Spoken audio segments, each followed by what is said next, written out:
inside the palazzo of the papal court in Rome on the night of November 2nd, 1503, an event unfolded that would shock Christendom to its core. Vaulted ceilings, painted with angels and saints, loomed overhead.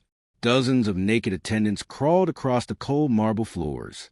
Cardinals and bishops stood frozen, their silence heavier than the incense-laden air. At the center of it all, watching with a mixture of amusement and satisfaction, sat Pope Lorenzo Vianelli. He presided over the scene as though it were a festival of his own design, twisted, perverse, and unchallenged. But what the witnesses saw was only the opening act. The true horror had yet to begin. What followed would be so depraved, so violently opposed to the very notion of sanctity, that even the most seasoned chroniclers of later centuries would hesitate to write it down. This is the story of Isabella Borgia, a woman trapped in a family where power mattered more than blood, faith, or human dignity. A woman whose wedding night will become one of the darkest episodes in the Vatican's history. If the hidden horrors of the past fascinate you, subscribe to Grim History, hit the like button, and once you reach the moment that unsettles you most, tell me where you're watching from. In the autumn of 1503, the bells of St. Cecilia rang across Rome, carrying news that would consume Italy. The Pope had announced that his daughter, twice widowed under circumstances thick with suspicion, was to marry again. But this time, there would be no distant palace, no quiet noble hall. The ceremony would take place inside the Vatican itself, in the papal apartments beneath frescoes depicting heaven and divine judgment. The groom chosen for Isabella was Alessandro Delli, the young heir to the powerful Duchy of Ferrara. To the rest of Italy, the union seemed a political triumph. To Alessandro, it felt more like a sentence of quiet execution. Isabella's reputation was infamous. Her first husband, Giovanni Sartori, had fled Rome claiming assassins were sent for him. Her second, Alfonso Carvajal, had been strangled on the steps of the Vatican, rumors pointing directly at her brother, Cesare Borgia. And now, another Alessandro was being bound to the Borgia family. He knew the danger. Every noble in Italy did. Desperate to avoid what he sensed was inevitable, Alessandro attempted every strategy. Diplomatic excuses, delays, pleas through emissaries. But Pope Lorenzo VI tolerated no refusal. Inside the Vatican, surrounded by scarlet-robed cardinals, his command was absolute. Messengers rode day and night to Ferrara with a single chilling message: accept this marriage or be destroyed. Should the Delhi family resist, Ferrara would face Asari's merciless armies. Their dynasty could be shattered. Excommunication would strip them of legitimacy and allies. Italy understood the truth all too well. No one survived a conflict with the Borgias. Realizing resistance meant annihilation, Duke Ercole Delhi ordered his son to travel to Rome and surrender to the unavoidable alliance. Meanwhile, in her Vatican apartments, Isabella Borgia gazed over the eternal city, her expression heavy with a sorrow far older than her 21 years. Europe had painted her as a seductress, a poisoner, a manipulator of men. But those closest to her knew the truth. She was not a mastermind of deceit. She was a pawn, trapped between a father and a brother whose ambitions knew no bounds. Her first marriage had been dissolved the moment it ceased to benefit them. Her second husband, whom she had genuinely loved, had been murdered before her eyes, a fate she could neither prevent nor avenge. Her attendants whispered that she woke in the dead of night, clutching her chest, trembling from nightmares she refused to speak of. She knew this third marriage would not bring love, but even she could not imagine what her wedding night would become. Something dark, calculated, and cruel was gathering behind the Vatican walls. Preparations for the ceremony moved quickly, yet the atmosphere in the papal apartments felt suffocating. Servants averted their eyes. Cardinals whispered in hushed tones. Strange figures passed through forbidden corridors at odd hours. Rumors swelled of secret instructions, of guests arriving through hidden passages. One man felt the weight of it all more than anyone: Johann Bernardi, the Vatican's master of ceremonies. He had witnessed countless scandals under Lorenzo VI, extravagant feasts, political bribes, sacred offices sold like trinkets. But something about this night sent a cold shiver through him. He sensed this event would eclipse every scandal he had ever recorded. He knew he was about to witness something history would struggle to recount: a gilded, inescapable trap had been set, and both bride and groom were marching toward its center. While Alessandro endured this quiet psychological siege, preparations of far darker nature were unfolding deep within the Vatican. Cesare Bianchini took personal command of the wedding night feast, his vision stretching far beyond anything Rome's most decadent circles would dare whisper. Behind closed doors, he met with his father, Pope Lorenzo Vianelli, to finalize the arrangements, details that would have shocked any soul still clinging to reverence for the Church. 50 of the most striking Cortesian women in Rome were hand-selected and led into secret chambers beneath the papal apartments. These were no ordinary courtesans. They were educated, refined women who frequented the salons of nobles and princes. Many trembled when they realized the Pope's expectations, yet none dared defy the head of Christendom. They were instructed to dress in lavish velvet and silk, garments they would later be compelled to remove, and escorted through hidden passageways lit by lanterns, so that on the night of the wedding they could appear in the papal apartments without warning. Servants who glimpsed these preparations crossed themselves repeatedly, whispering prayers that clung to their lips like frost. They knew something unholy was rising within the walls of the Vatican. Even Isabella Borgia felt it. Though deliberately excluded from most arrangements, she sensed the tension thickening like a storm. Her maids reported unfamiliar faces slipping through corridors, courtesans appearing where they should not, and her brother Cesare moving with a smile that made their blood run cold.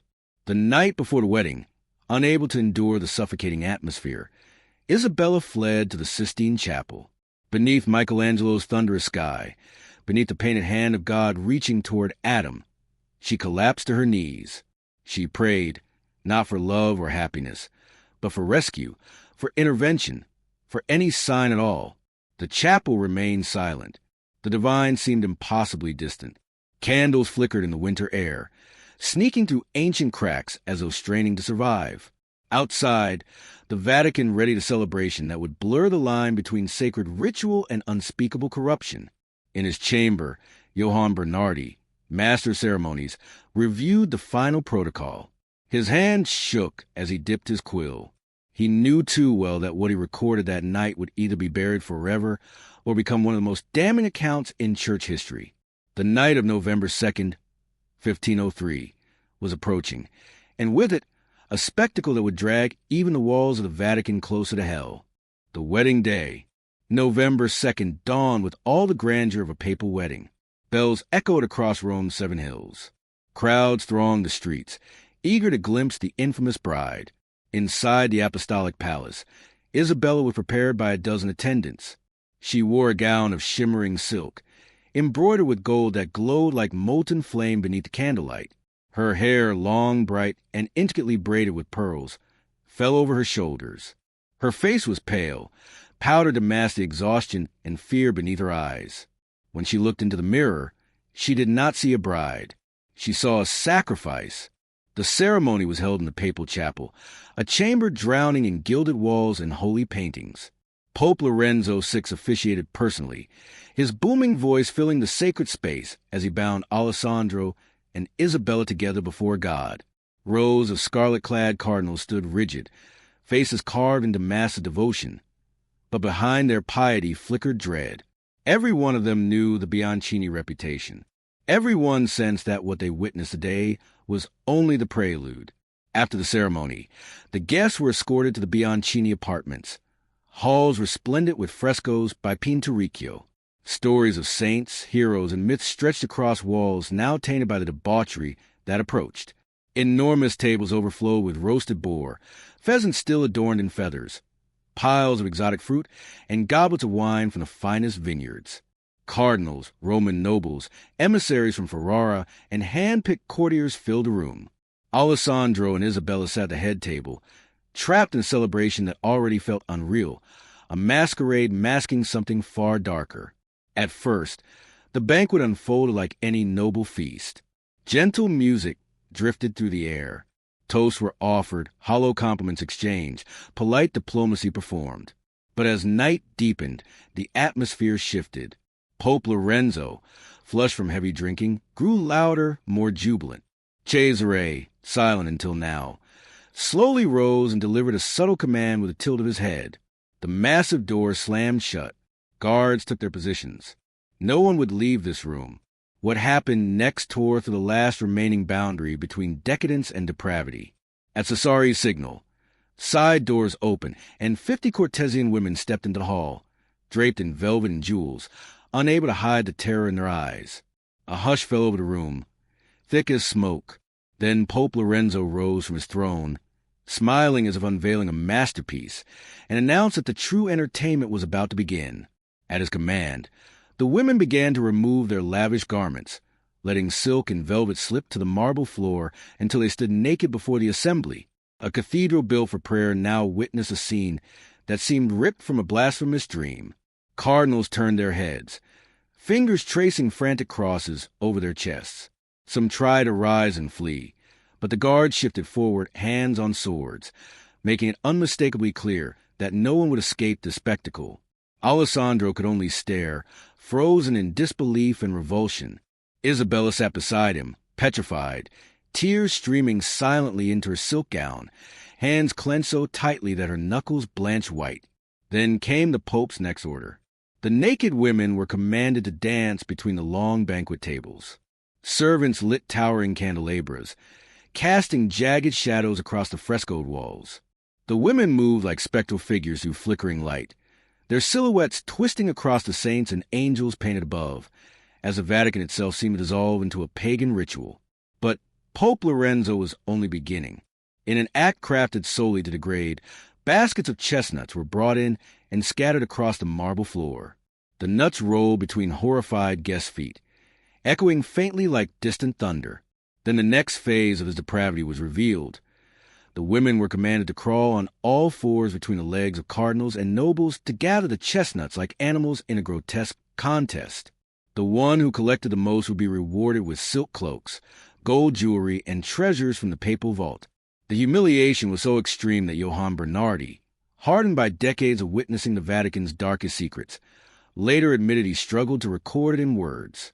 50 naked women crawled across the sacred floor of the Vatican, moving between the robes of church princes, while Pope Lorenzo Vianelli and Cesare Bianchini watched from an elevated platform, laughing, pointing, and placing bets as if the scene were a performance in a brothel, rather than the beating heart of Christendom.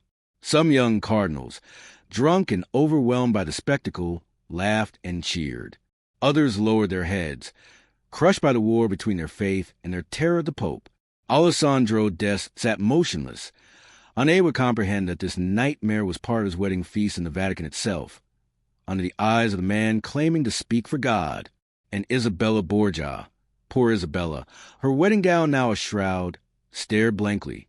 Her tears had long dried into a frozen mass of emptiness.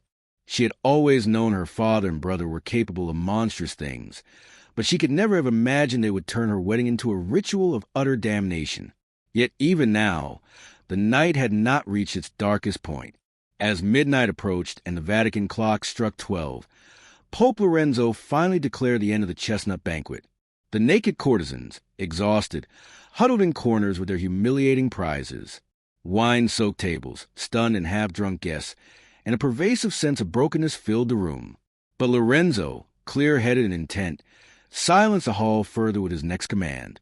His voice dripped with authority as he announced that the sacred duty of marriage must now be fulfilled, and what he ordered next crushed every remnant of dignity.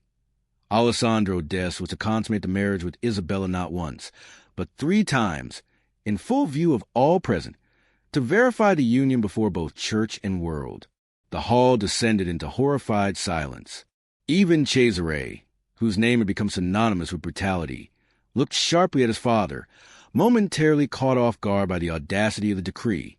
Alessandro rose slowly, face drained of color, a prince raised on honor and duty. He now understood there was no refusal possible, surrounded by Cesari's armed men, hands gripping sword hilts.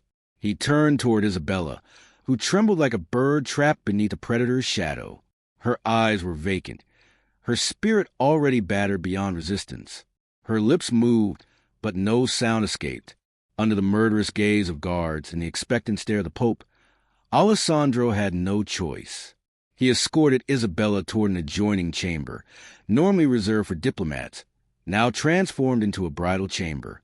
The doors remained wide open. No privacy. No humanity. Those who had not fled were forced to witness what was about to unfold. What followed was not a union. It was a destruction of two human beings. Witnesses stared in stunned silence. Some whispered desperate prayers. Others cried quietly. Even the courtesans, victims of their own degradation, looked away in grief.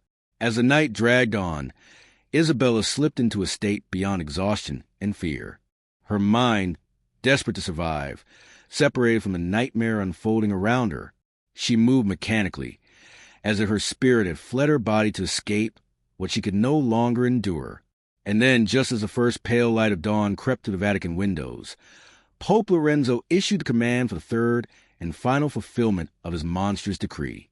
Cesare remained present, overseeing every detail with the same cold precision he used on the battlefield. When the ordeal concluded, the Pope proclaimed triumphantly that the marriage was now sealed 3 times, irrevocably bound in the eyes of both the Church and the law. He lifted his wine cup in satisfaction, smiling as if the night had been nothing more than an extravagant celebration instead of a descent into moral abyss. What remained were survivors, broken souls scattered across the palace. Cardinals, who had entered the apartment clad in scarlet as servants of God, now stood as unwilling witnesses to an atrocity they could never confess.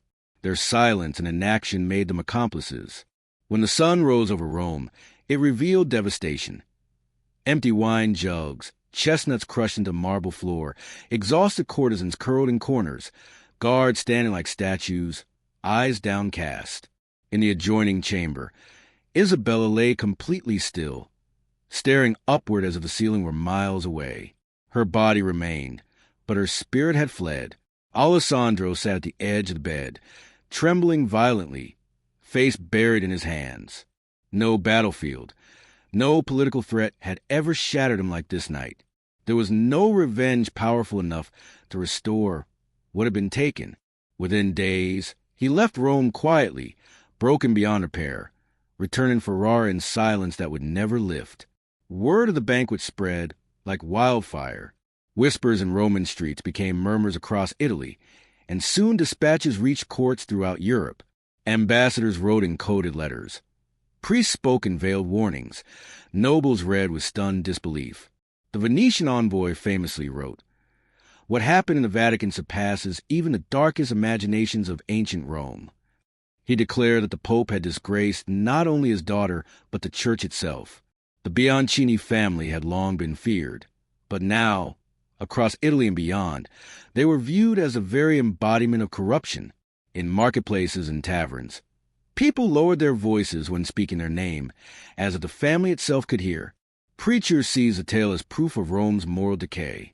Among them was Martin Luther, who would later cite this feast as emblematic of everything poisoned within the Vatican.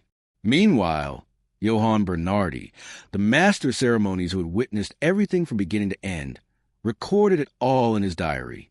His hand shook as he wrote, fully aware that his account might either vanish under Vatican secrecy or survive as the most damning testimony in church history. Isabella Borgia never escaped the shadow of that night. She moved to Ferrara with Alessandro and tried to craft a normal life as a duchess. She funded charities, protected artists, and nurtured literature and beauty. Yet those who saw her privately described a lingering sorrow, a quiet melancholy, eyes that had seen too much. Their marriage, irrevocably poisoned, became a hollow shell.